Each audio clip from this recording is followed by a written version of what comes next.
Hello, welcome back to Life of Crafting. This is Kristen, and I'm starting another segment of my crafting with scraps. I'm trying to do this once a month, and I've got so many scraps it may turn out to be more than that.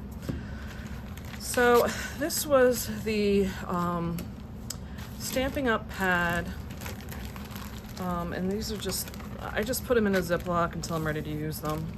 So that's why I have that there. And if I have anything that is an inspiration for it, I put that with it, and this is my inspiration, so I'll get into that. But this was the Stampin' Up Toile Tidings pack, and this had, I think it was 6 different prints, and what they did was on one side was the one print in their garden green color, and it would be the same print on the reverse side in their real red. So I have, as you can see, a slew of these scraps from this. This is from a Dawn Griffith. I hope I have this in frame. She's got what I would assume would be like one of these here. Looks like some kind of pattern here. And then this was the Cup of Christmas or something was the stamp set with a mug. And it's not necessarily Christmas the way she's doing it. I'm getting some inspiration from this where I'm thinking I may take the like busier pattern. You can see how it's got the like countryside. I may do that and then use the more everyday pattern going this way, or I'm thinking I may do them this way and put my oval with a mug or something. So this is my inspiration for it. I'm gonna separate these out. I gotta see how many, because there was the stripe pattern and the gingham pattern, and I think the rest of these are like very kind of busy patterns. If you haven't seen this paper, it is really beautiful. It's got a lot of like woodland creatures. There was some with like countryside, like where the kids are playing. Some that were just true like botanicals. So I think there was like 4 like busier toile patterns versus only 2. I don't know what the other one was. Versus 2 being like that. So I don't think I'm gonna have enough. Let's see, some of them I cut. I'm gonna have to do them in a horizontal. So I'm gonna separate these out, see where I am as far as the ratio of busy versus less busy. I may, I have some of the Stampin' Up does those books where they're like subtles and regals, and it's like all the book is that color pattern, meaning if it's like it would be like this. If they do something, it'll be like a polka dot of just like garden green, or it'll just be the real red. So if I have some like that, I may mix them in as well because I'm trying to use them up too. So let me see. As you can see, my pile is quite extensive. This is probably, if I have to guess, this is going to be 50 or 60 cards. I'm going to be stuck on this for a little while, but I kind of want to be because I want to use these up. And I don't want to just do like the blocks where you got like 1, 2, 3, 4 with a sentiment in the center. Like I want to do something a little different with them than just that type of a layout. So I'm going to do some layouts and I'll be right back. Here's my process. I counted, and every one of these stacks has 18. So I must have had, I don't even know how many of these sheets to get 18 of each one. So I'm going to cut this one in half, and that's going to give me this piece here. And I feel like the half is going to be good because it'll give me, more visual of the print on the paper. And when I add the layer in there, it's gonna be good. I do have in my, this isn't even all of it. I had taken to like my local FedEx store, and I had those paper packs that you buy from like Michael's, and had them cut in quarter sheets. But one of the things I'm finding is that if I don't keep them in front of me, I'm not using them. So I've had these for probably well over a year, close to a year and a half now, and I haven't been using them. So I pulled them out, and I'm gonna go through and see. I don't know if I want to use the red side or if I want to use the green side, but I know, I don't know if that green's gonna be good. This is gonna be that layer that's behind there. And I'll probably use it as the layer on matting these. So I'm gonna go through these and pull out as much as I can because I'm gonna wind up with 18 times 4. That's a lot of cards, yeah. So I expect I'm gonna need to pull out quite a bit from these stacks and see. Maybe I'll do half red, half green, we'll see. But once I get a concept card done, I will be back. I'm back for my final segment of this using up my scraps video, using my Toile Tidings from Stampin' Up. So I've got, what is it, 72 altogether? Really have no idea how I got 72 cards. It's like amazing. So I did half of them red, and I did them in this fashion. They're all in the vertical fashion. And then I did half. I had 18 of them cut in this horizontal way. So I had to kind of switch it up. I did half the green that way, and the other green was in this fashion here. So to give you an idea of, like I said, I'm trying to use up scraps. I mentioned to you I had taken a bunch of paper and did the like pre-cut thing at like the FedEx, and I had 2 of these that filled up like a box that you put envelopes or copy paper in when they give you their like the printed jobs being completed. So I needed to get 2 of these out.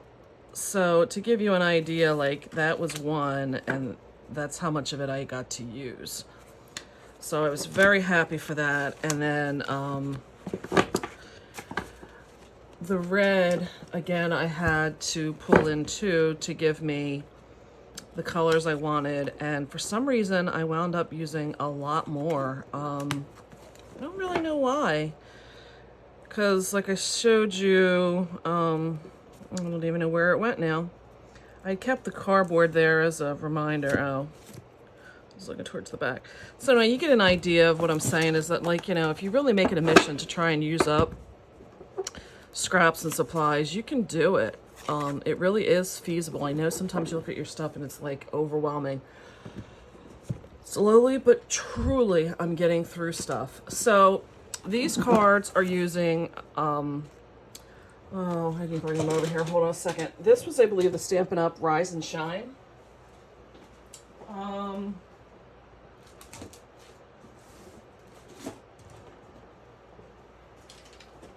It's all at the other end of the table. As I mentioned previously, this paper pack was the Real Red and Garden Green colors from Stampin' Up! And I just pulled papers. I think this red is like that multi-pack from Michaels. So, you know, it is a forgiving color in the sense that you can use other colors with it. And this was a green, a textured green paper from Hobby Lobby that went with this one. I want to say it may be Christmas Jewel, but I could be wrong. So I did use the inks from Stampin' Up! To do the stamping, but I also used Simon Says Stamps Smoke.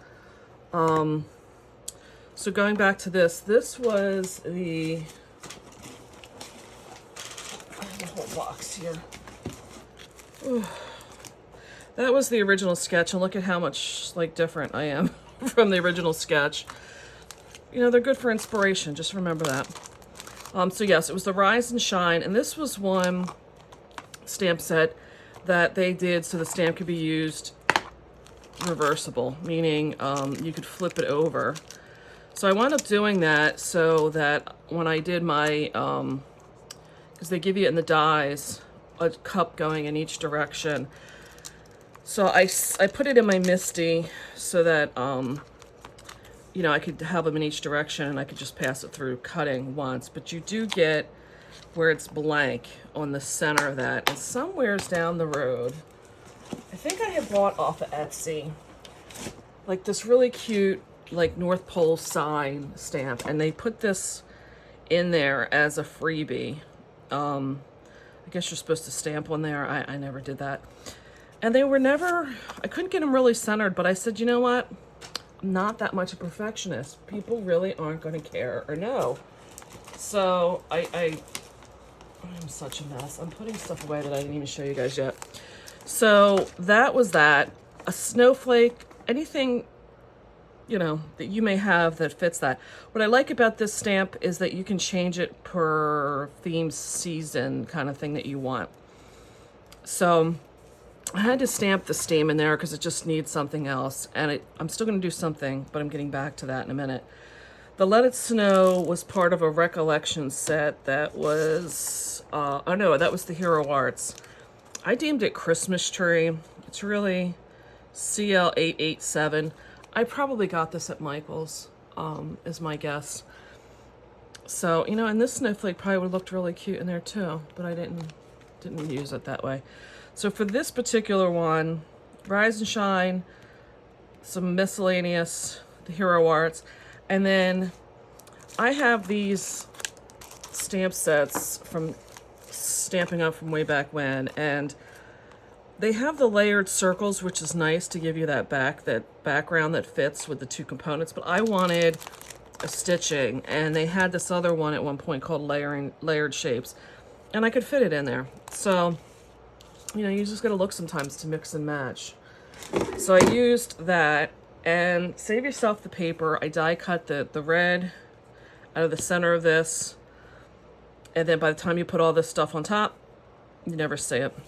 And I was able to stretch these papers out by cutting them in half, which again allowed me to have more of the print there. So that was these ones. I have 36 in my bin of, this is what I have for my bin of rhinestones, sorry. You know, I have just miscellaneous, I don't even know like where I've picked them up, just all kinds of just stuff. So I pulled out, because again, I'm trying to simplify. I want to put like 2 or 3 rhinestones down the side, and I pulled these out so I can use these up. So I think for this particular one, I am going to do like 2 or 3 of the bright red and see where that leads me and use them up first. And that was the red. And then the green, like I mentioned, I have this style. Oh, and I turned the oval again so you could see more of the print, but it kind of let me like as almost looks like a tabletop or like a saucer. Just was kind of what I, you know, inferred by turning it that way too. So I continued with that again so you could see more of the print. And then this season's greetings I did because I only wanted to do a sentiment. I was trying to keep it plain. Yeah, and I see how successful I was with that, right? I did this recollections, and it's a 529289. They don't seem to give their stuff a name, so I got that from recollections, and it fit in there nicely. But then it did look kind of boring, so I brought in this old punch. I've got so much stuff at the table now I can't find it. This was an old holly punch that Stampin' Up had made. I thought maybe I had the number on it, but I don't. So it had hollies, berries, and a bow. I keep it because I like the holly leaves. Again, just for this purpose of adding something a little bit once in a while. I'm thinking I'm going to use the darker red on here for the berry because the darker red just doesn't look good on this one. But to use it up, it's going to look good on this one. So I plan to use the bigger ones until I run out, and then I will move to these size and use like multiples for this style. And then in the horizontal, again, I was trying to make sure I was not covering this up. I moved this over here, and I feel like this is going to be perfect for these like little tiny minute ones. and I'll use like 2 or 3 per card until they're gone. So that is my using up scraps, but that also is a using up the stash and getting it gone type of theme in my series here. Trying to do these once a month and, you know, show you how you can find ways to just get it gone.